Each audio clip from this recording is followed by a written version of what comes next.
বিশ্বের বিভিন্ন দরিদ্র দেশ থেকে প্রতিনিয়ত নানা সমস্যার মানুষ ধনী দেশগুলোতে আসছেন। তারা সেখানে স্থায়ীভাবে বসবাস করার জন্য সব ধরনের চেষ্টাও করে চলছেন। প্রিয়জন, সমাজ, এমনকি নিজ দেশ ছেড়ে কখন মানুষ ভিন্ন দেশে এসে আশ্রিত হয়? এটা তখনই ঘটে যখন দেওয়ালে পিঠ ঠেকে যায়, যখন জীবনের গতি থেমে যায়, যখন পিছনে যাবার জায়গা থাকে না। তখন জীবনের ঝুঁকি নিয়ে দেশে যা থাকে তার সব কিছু বিক্রি করে শেষে বিদেশ ভুবনে এসে সত্য মিথ্যার সাহায্যের চেষ্টা করে নতুন জীবন শুরু করার। অনেক চেষ্টার পর কেউ স্থায়ীভাবে বসবাসের সুযোগ পান, কেউ পান না।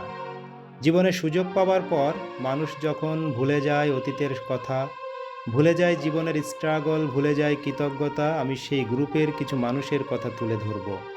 প্রশ্ন আসতে পারে, কেন অকৃতজ্ঞদের কথা তুলে ধরলাম কৃতজ্ঞদের রেখে? কারণ ভুল থেকে শিক্ষা গ্রহণের মধ্যে রয়েছে শিক্ষা। যারা অকৃতজ্ঞ তাদের থেকে অনেক কিছু শেখার থাকে।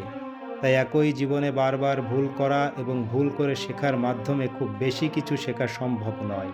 এ কারণে নিজ জীবনের ভুল থেকে শিক্ষা গ্রহণের পাশাপাশি অন্যের ভুল থেকে শিক্ষা গ্রহণ করা শ্রেয় বলে আমি মনে করি।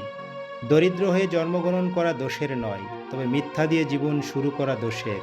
কথাই বলে, কয়লা ধুয়ে ময়লা যায় না। মিথ্যা দিয়ে যারা জীবনকে প্রতিষ্ঠিত করেছেন তারা বাকি জীবনটা মিথ্যার সঙ্গেই বসবাস করবেন। যে বা যারা নিজ পরিবার বা নিজ দেশের বদনাম করে পরদেশে আশ্রিত, তারা সেই দেশেরও বদনাম দিয়ে থাকেন। যেহেতু অন্যায় এবং মিথ্যার সাহায্যে জীবন গড়ার সুযোগ পেয়েছে, সেহেতু সেটাই তার মনে করে সাফল্যের চাবিকাঠি। আসলেই কি তিনি সাফল্যের চাবিকাঠিটা পেয়ে গেছেন? কখনোই না। মিথ্যা দিয়ে কখনো জীবন গড়া যায় না, মানুষের ভালোবাসা পাওয়া যায় না। আমার পরবর্তী ভিডিওতে আসবে, মিথ্যাবাদীরা কখনোই উন্নতি করতে পারেন না জীবনে।